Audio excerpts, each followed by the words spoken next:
new spiritual and occult interpretation of the teachings of Jesus as found in the Gospel and other sources by Dr. Doreal.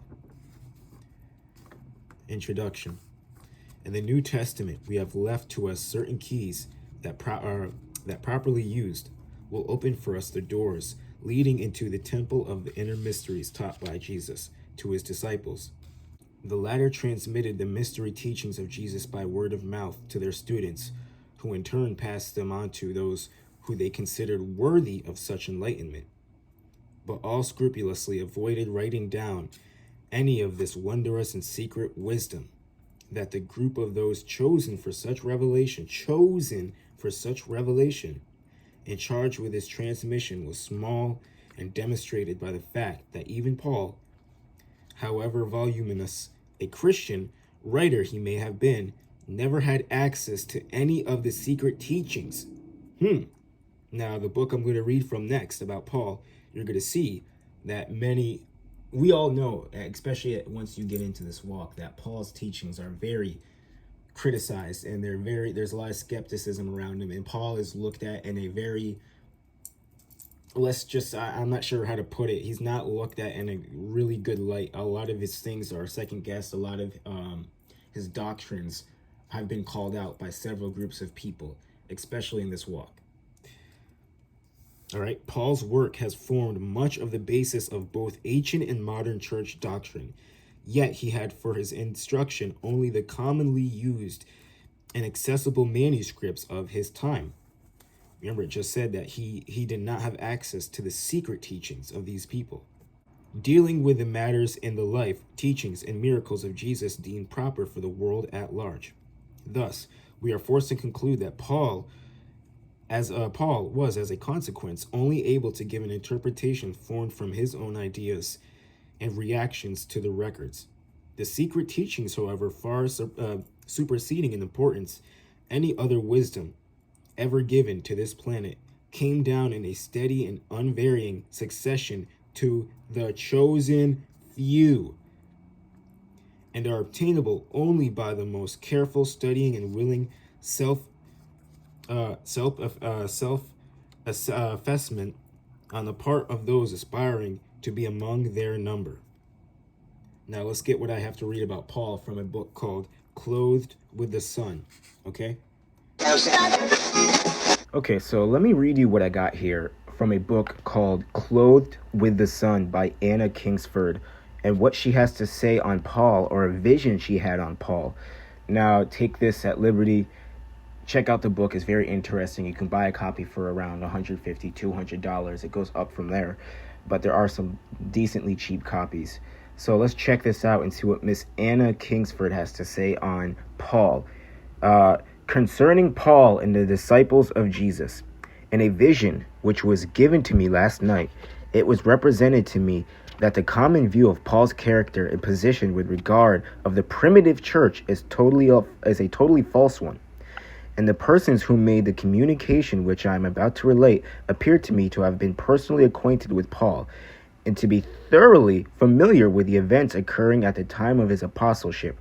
They told me, with evident indignation, that the Christian church of today entirely misunderstands the relationship really existing between the apostles whom Christ has instructed and elected as his. Now, we're going to read later on about John the Baptist and how Yahushua picked his disciples out, not half-heartedly, and didn't just do it, so to say, willy-nilly, that these people were specifically chosen, probably since before birth, probably since before Yahushua even came on the scene.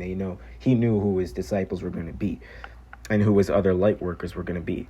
So instructed and elected as his missionaries and converted Hebrew sacerdologist. It is amazing, they said, that your church can read in the writings extant concerning our relations with Paul the account of the mistrust, suspicion, and disfavor with which we always regarded him. They are talking about Paul, and not to see that he was never one of us. Paul was never one of them. The very leader and chief of our circle withstood him to the face again. This is talking about Yahushua. Withstood him to the face again and again, as though he had been an enemy of the church. And on one occasion, he was forced to fly from the brethren by night, by stratagem. So great and so bitter was the indignation, his view of the faith aroused amongst us, who had been the Lord's Yahushai's friend, and who knew the truth as Paul never saw it. Now, as I just read, it said that Paul never knew what these people were talking about. Paul only had his own interpretations, and he was not in the inner circle. All right, let's continue. In fact, it was said that he was almost like somebody that continued to annoy them. Like, they didn't want anything to do with him, but he kept on trying to hang around them. So, for he imported into that pure and simple rule of life as mass of Levitical and the realities of the gospel of Jesus under an overwhelming weight of hard sayings and sacerdotal misrepresentations. So they're saying this dude does not know what he's talking about. Paul here we're talking about. He who had never known the master as he was, took upon himself to distort his image into that of a strange God whom we had not known, nor could we recognize in his garbled version of the beautiful and willing martyrdom of the man whom we had so dearly loved, a single trait of his character, or the least resemblance to the doctrine he had taught us. It's talking about what Paul turned the scriptures, or turned what Yahushai's teachings was, which we're reading about, is saying very hard to get. Very chosen few are able to get and grasp this understanding. And they're saying, again, Paul was not one of them. What he had seen and known as a pure and perfect love of the ready death, bravely borne for conscience sake, Paul presented to us in a new, unlovely guise as the sacrifice of a victim to appease the anger of the God whom Yahushai Jesus called his fathers and ours. What? You're saying he turned Yahushai into a sacrificial lamb, the sacrificial goat, meaning you can continue to sin as because Jesus died for our sins. So as long as you go and repent because of Jesus' sacrifice, you're not going to have to pay, which is so untrue and very, as we know, as a doctrine that's crept into the church and amongst the Gentiles has not been able to be uprooted, and they won't listen to anybody on anything when we tell them that Jesus did not die for their sins, that you're going to have to pay for your sins, and Jesus did not do that for us, especially for no Gentiles. Okay. Let me read that again. Paul presented to us in a new unlovely guise as a sacrifice of a victim to appease the anger of God, whom Jesus called his Father and ours, out of that which had been for us a simple rule of life, a simple purging of the old faith. Paul erected the strange and elaborate system which is called the scheme of the atonement. For us and our masters there have been no scheme. God was reconciled to man by love and not by sacrifice. But Paul would have a new religion and a creed hard to understand. And he left to the world a Christianity of his own, which we knew not, but which is yours today. Wow, this is huge. And in this he did us greater evil and detriment than if he had persecuted and slain us all physically. For by his false conversion he deceived the world and drowned the truth by a flood of strange doctrines. For this we are all against him, and never acknowledged his apostleship, being persuaded that he knew not Christ, nor the faith which Christ taught. I'm going to leave it there. I'm going to take a screenshot of this, and you guys can go check the rest of this out, but I'm going to get back to the book that I was reading. I just had to come and say this and bring this in to bring more overstanding in with Paul and his lack of overstanding of what Yahushai was doing and what Yahushai was bringing and what the masters of light are bringing. In order to understand clearly the life and teachings of Jesus, even of the most ordinary nature, a preliminary notion of the time in which he lived and its attendant conditions, its special influences, and mental attitudes is undoubtedly necessary. The first thing one must know is that Jesus was an Oriental. What is this term, Oriental? We're going to find in some other writings that many of these teachings, whether it's from the Essenes, whether it's from the Brotherhood of Light, Melchizedek, a lot of these things, we need to look to the East. The first thing one must know is that Jesus was an Oriental, and thus used a type of speech, a kind of figurative expression, and a method of devious, highly complex discourse in which the most subtle elements commingle freely with the sturdiest eloquence, a combination often incomprehensible to our Western ears. So even amongst our own people, even amongst Jews and Israelites, there's still a chosen sect, a priest class that can understand some of these writings, that can understand some of these teachings and understand some of these laws and philosophies. That's why it says a chosen of the chosen. A combination often incomprehensible to our Western ears. Jesus was of the East, home of religions. He spoke in Aramaic, a language resembling modern Arabic and having many traces of Greek influence. He lived, dressed, and thought as an Easterner. Let's go see some things about the East, all right? This is a book titled Atlantis to the Latter Days by H.C. Randall Stevens. And I'm going to flip over to here, The Trinity of Cosmic Creation. And it's going to show, this book is about Atlantis and the Atlanteans. You're going to see where the Adamic race, or the children, or the Israelites went out to. And you're going to see where a lot of these teachings from the beginning, from the order of Melchizedek, as you see up here, the children of light, the priesthood, light workers, brotherhood of light, the Lumerians, all these teachings where it came down and went to. And we're gonna jump down here and read this. The co-Adamic race, the semi-divine men, brown, red race, copper-colored Negroes. The co-Adamic race originated when the sons of God, divine Adamic men, married with the daughters of men, divine sparks, who came from amongst the 24 clans of Atlantis. Many of those were colonists prior to the continent's final destruction, circa 15,000 BC. The Israelites were descended from those co-Adamics who did not leave Atlantis until the final cataclysm, biblical flood, and were the immigrants who came to Egypt, Asia Minor, Mesopotamia, Chaldea, some going as far as India and China. Our information and our people are all over. Amongst these was Mizraim, son of Ham, son of Noah, who created the Great Pyramid and Sphinx of Giza. Later, Jacob, son of Abraham, son of Terah, son of Shem, son of Noah, took the name of Yasharel, or Israel, and the 12 tribes or clans of Israel are descended from him.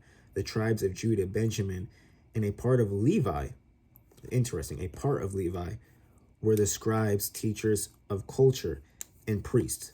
These 3 tribes later became the Jewish nation before they were scattered amongst the nations of the earth. The present state of Israel, so called, does not represent the bulk of the family of Israel, just a remainder of whom are to be found amongst the nations of earth. More on the East, I want to read from the 6th and 7th book of Moses, or Moses. Okay? This is page 82. The vestibule of interest. The language and manuscripts of this rare and eternal monument of light, get that, light, and of a higher wisdom are borrowed from the Kuthans.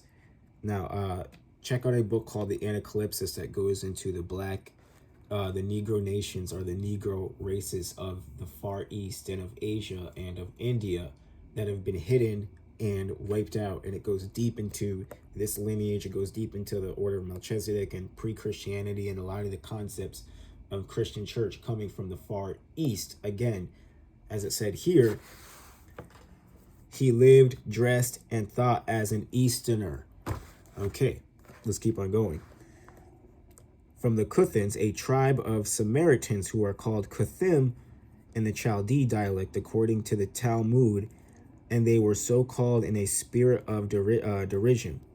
They were termed sorcerers because they taught in Cutha, their original place of abode, and afterwards in Samaria, the Kabbalah, or the higher magic book of Kings, Caspar. Melchior, are Balthasar. The chosen archpriest are shining lights amongst the Eastern magicians. They were both kings and teachers of the first priest teachers of this glorious knowledge. And from these Samaritan Cuthans, from these omnipotent priests of the fountain of life, who are called Negral, Negro,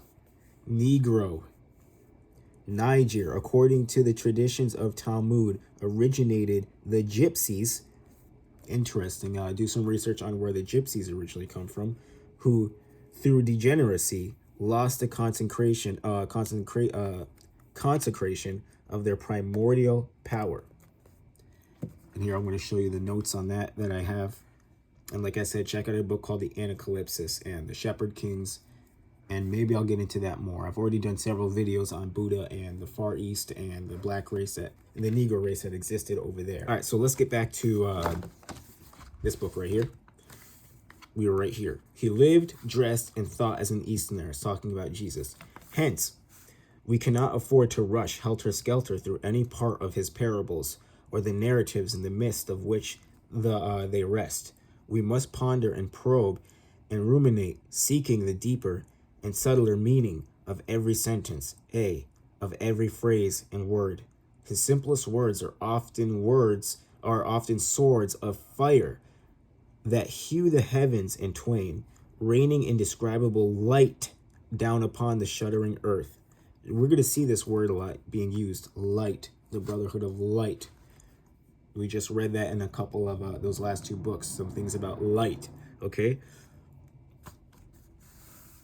Light down upon the shuddering earth, often the most roundabout story.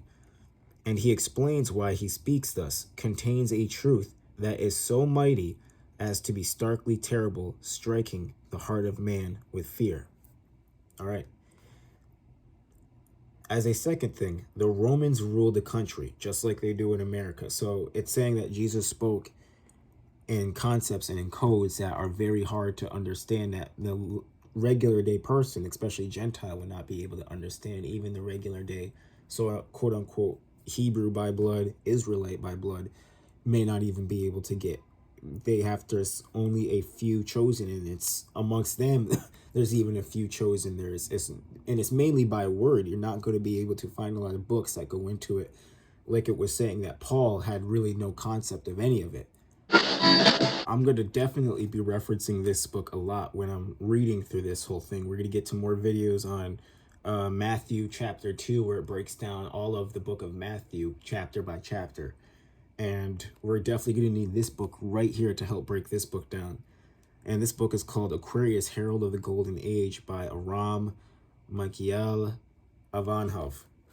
Now I'm going to jump over here to page 203, and I want to read this because we're going to get into, as it said, you're not going to understand. There's very chosen few who are able to understand the teachings of Jesus and teachings of the avatars that have come.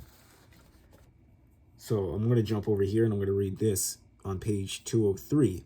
For 2,000 years, esoteric societies have pretended to be the New Jerusalem, but they remain in an old comprehension and interpret the old forms without having the keys to open the book of life. No one can be the New Jerusalem unless he possesses the keys, the 7 seals that is, unless he understands the scriptures in depth, the hidden meanings of the holy writings. As a second thing, the Romans ruled the country. So simple a statement of fact hardly conveys the significance and effect of their occupation of Palestine.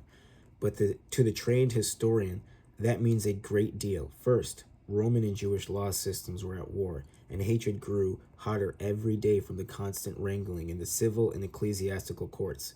Second, the Roman mind, practical, scientific, skeptical, and thoroughly modern in our contemporary, materialistic sense of the word, alternately abhorred and felt awe for the weird, get this, weird oriental mind, so perfect, a compact of venom and godliness, so sensual and yet so heaven-seeking, so close to the throbbing bosom of hoary and ancient nature, that it reeked of the blood of human sacrifice, and yet so far exalted above the flesh that hundreds of souls walk strange and lovely pathways amid unearthly light on the way to a land of divine joy, incomprehensible to the Romans.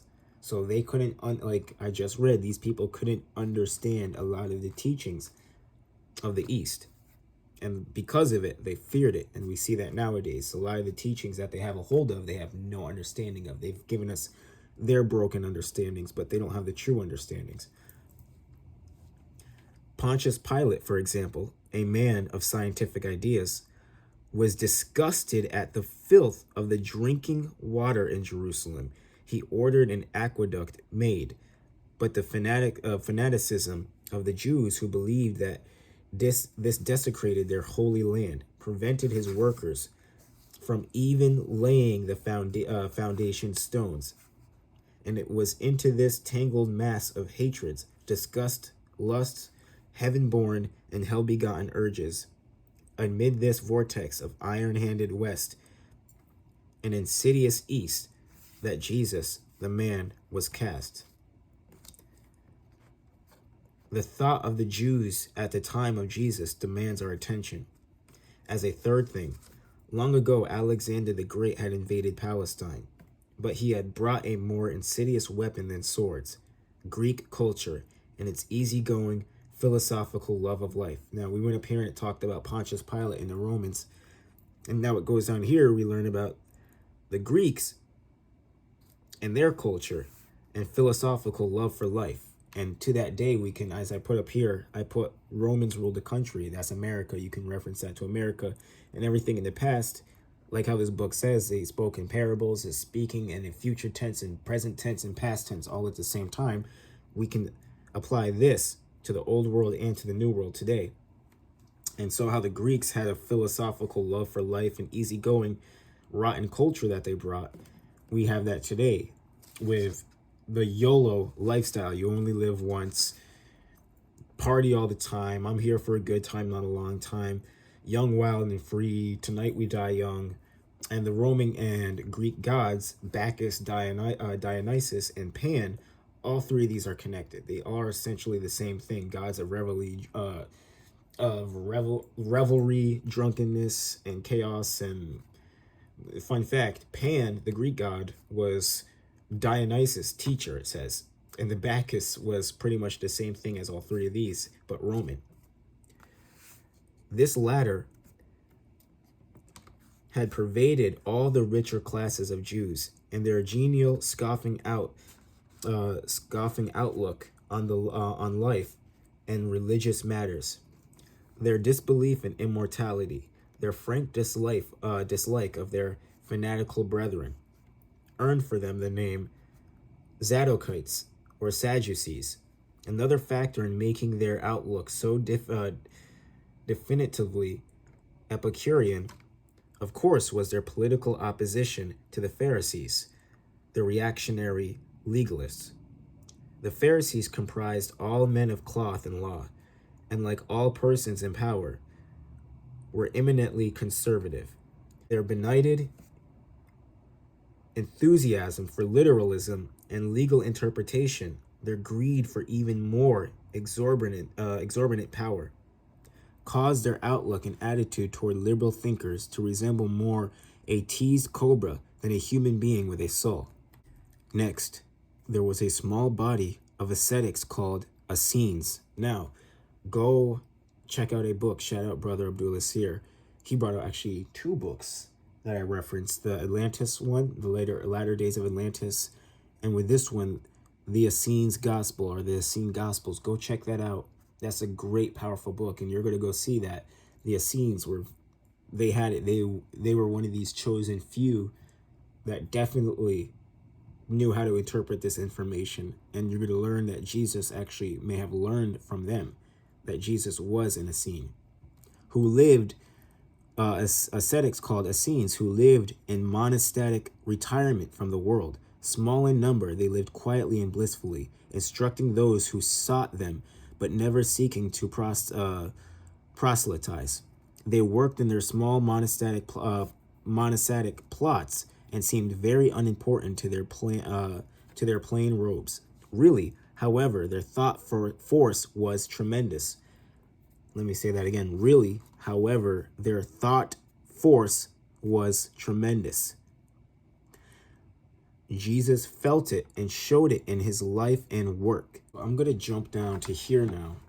I'm only going to read the 3 pages. Like I said, I'm going to make several videos on this book, but I'm going to jump down to here now, and we're going to finish this off page 5, and we're going to jump over to page 6, and I'm going to reference a couple more books, but let's check this out right here. I wanted to get into the John the Baptist, as it says right here, but they had been trained and initiated by John the Baptist, as it's telling us that Jesus did not pick his disciples haphazardly. Because as it says over here, you can't, like, very few people were chosen for this. Very few people were actually made themselves ready for his teachings and were able to even be around him or be able to conceptualize or understand his teachings. But we're going to jump down to here and we're going to finish this off. Consider the background to the mighty drama of the life and teachings of Jesus, and remember how little you know of that time. Even this brief sketch can do no more than give you a few, it is hoped, of the most useful facts. Thinking thus, you can see that it is not strange that few persons have more than the faintest suspicion of the real mysteries taught by Jesus the Master. We're going to jump back over into this book really quick, Aquarius, Herald of the Golden Age. I want to read this paragraph of Jesus right here.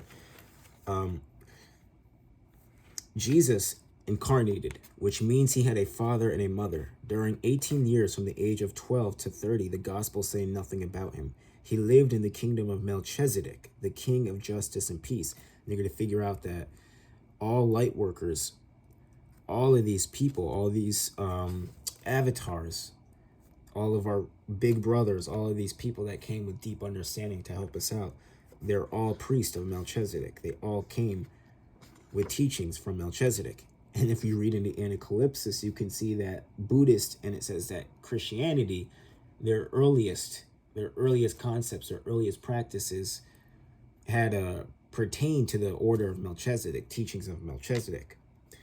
So he lived in the kingdom of Melchizedek, the king of justice and peace, and worked together with other great initiates on a tremendous project affecting the world. At 30 years of age, he returned to Palestine to accomplish his mission. And at the time, he linked his apostles with the kingdom of Melchizedek. All the world's religions refer to this kingdom, situated in a place that is inaccessible to ordinary men, called the land of the living or the land of the immortals, and known only to initiates who are able to communicate with Melchizedek. Again, no one can reach the top of the tree of life without the teachings of Melchizedek. All right, a few persons have more than the faintest suspicion of the real mysteries taught by Jesus the Master. A large and universal conception of this secret wisdom, as expressed in the New Testament, will grow on you by gradual degrees as you pursue this study. For it is the purpose of this work to bring forth the light that has been hidden in the darkness of doctrine for so many hundreds of years. Now, I want to go to a book also called A Garden of Palm. Sorry, I'm jumping all over. I'm actually jumping all over. But this book goes into that as well, that in the Christian era, it says that a lot of things were hidden, a lot of truth, a lot of wisdom from this guy, from the masters, as it says, from the masters, from your older brothers, from the Brotherhood of Light, during the Christian era, were destroyed, were lost, were put away. I'm not actually going to read it. I'm going to keep on going with this to finish it off, but this book does talk about that. Maybe I'll read it from some other time. There's other videos where I reference it, so check out my other videos. Bring forth the light that has been hidden in the darkness of doctrines for so many hundreds of years. Penetrate beneath the imaginary and oriental symbolism of the New Testament, and you will invariably find a clear exposition of the way to perfect illumination and oneness with God. When Jesus said, "I am the way, the truth, and the light," he was referring to the actual teachings that he was transmitting to the people of his day. He was the great avatar of that age, bringing to the people. Remember, let's read that again. He was the great avatar of that age, a righteous remnant in every generation. There's always an example we have. He's a great avatar of that age, bringing to the people of understanding and worth the mystery teachings withheld from them by the selfish, powerful priesthood. That would be the priest of Mahan. And you can read about them in the sealed portion, the prophets of Baal. All right, let's finish this off. The Jewish religious organization or church at the time of Jesus considered itself the sole dispository and custodian of the ancient mysteries, and it also thought that these mysteries should be reserved for the inner circle of its members. Rightfully so, I guess so. As long as the inner circle was composed only of the most devout and sincere students of deeper truth, such effort to protect the mysteries from vulgar mistreatment was admirable. But as time went on, the priest, young and old, thought only on temporal matters, lusted for more riches, and craved and sought constantly for increase of power. A change became necessary. It was the attempt on the part of Jesus to bring understanding of these mysteries to the worthy among the common people that aroused the fierce antagonism of the priesthood. It is human, all too human. All churches react the same way to liberal, humane thinkers. This book, like I said, I'm going to reference a lot, goes into that, how free thinking and anybody who seems to be on the path of this true enlightenment, true illumination, pisses off the churches, pisses off the priests, pisses off the pastors. You're ruining their fun, you're ruining their control, and most importantly, you're ruining their pockets. Pastors' pockets, ministries, you're ruining their money. Merely look around you, and you will find the same situation on perhaps a smaller scale, or at least with smaller personages involved. A hard and fast doctrinal body fighting savagely to suppress a hardy lover of truth. Camps are with this as well. Hebrew Campulites do this as well. Not only does the Christian church do this, suppress you when you ask them questions about certain things, when you bring out new books, when you bring out new understanding, they shut you down. Hebrew Campulites do that. You bring out new books, you try to read the Keys of Enoch, you try to read Pistis Sophia, they shut you down. That scares them. What are you doing? Silence that. The Catholic Church, we already know, does that.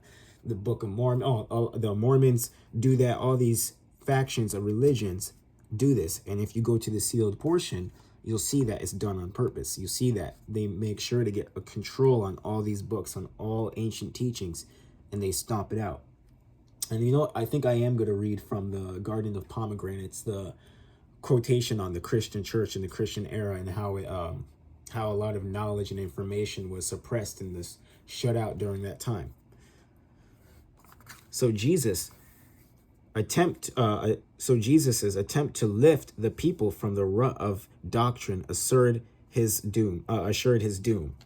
And his teachings, far from freeing the mass of mankind, have for the most part been used by ignorant and prejudiced minds for the domination of the people. What does that sound like? That sounds like religion. Okay? Man must learn to open his eyes and study the teachings of Jesus with a logical and analytical mind, along with a desire for truth. He can slowly but surely come to understand the beauty and truth of the mighty, all-pervading power that is behind all manifestation. That power is in a temple with closed doors. The New Testament is not the doors, but it is the keys. In the following passages, I am going to show you some of the keys to the doors. And let him with eyes see, and him with ears let him hear, as Jesus, the Master, said. Now, let's jump over here to this book, A Garden of Pomegranates, or A Garden of Pomegranates. I'm going to put this over here, and we're going to read from this. As I said, there's a whole bunch of religions out here who are designed to stomp out actual true illumination. It goes that the adepts of antiquity, seeing that a cycle of spiritual degradation and mental stagnation was about to descend upon Europe with the advent of what is called the Christian era. Interesting. Were preoccupied with the making of plans for the preservation of their accumulated knowledge. It would be held in reserve for the age when man would be sufficiently advanced and spiritually unbiased to receive it. We're in that time now. The Apocrypha talks about that, as well as certain books will come out to the wise, unbiased to receive it, and yet available during the intervening period, even during the cycle of complete intellectual slothfulness. What is that? What was that period? Was that the period we're just coming out of? The Christian era? So that any member of the community who felt the inner urge to engage in the studies of which the Kabbalah in particular deals would obtain easy access to it. Others were for the writing up of their knowledge as it stood and storing the manuscripts in vast subterranean libraries. I've done videos on Tibet, Lhasa, the 7 secret cities, where a lot of information, where a lot of sacred books, where a lot of sacred scrolls, where a lot of Atlantean information on the beginning of Earth, information on races of people we don't even know about, other worlds that we are being kept from, were hidden underground in sacred cities, secret underground inner Earth cities. And Madame Blavatsky narrates, exists today in Tibet. I've already done a video on Tibet and Lhasa, to be open at a much later date. We're going to be getting that information back, and we're in that era now. So the books I referenced in this reading, sorry if I got confusing, sorry if I jumped all over, but that's what it's like when I'm studying this stuff. There's always 3 or 4 books, every sentence that pop up in my head, like, wait a second, I've read something about that. Wait a second, this book says something about that. So I referenced Messiah Agadoth by Dr. Doriel, which you should be reading with this, which goes into the avatars, that come to us, who are born down here, who choose to come down here. But those who are avatars of the order of Melchizedek receive not their ordination from man, but directly from the divine spirit. They do not die. They live continually forever and ever. They are the avatars who periodically come to men, bringing them a message of truth and a path by which they may again regain their lost place in paradise. Yahushua, Jesus, your older brother, as it states in this book, it says older brothers are elder brothers. They're avatars. He was an avatar. He was the avatar of that generation, the generation of that time. So I reference Messiah Agadoth, page 5 and 6, A Garden of Pomegranates, I just read. Reincarnation, page 211. I didn't actually read that or reference that in this, but it does talk about Jesus coming down here again in different avatars, being able to come back down here in different bodies to teach us. Aquarius, Herald of the Golden Age, which I've read several things from, page 195, 196, and 200. I didn't get to this reference, the Crystal Halls of the Christ Court. I didn't get to that one, so I'll skip over that. The 6th and 7th books of Moses I read. And the Essene Gospel I referenced to you too. And I'm going to read one more thing actually from the 6th and 7th book of Moses on Jesus right here, on Christ. Let's see where we can go from here.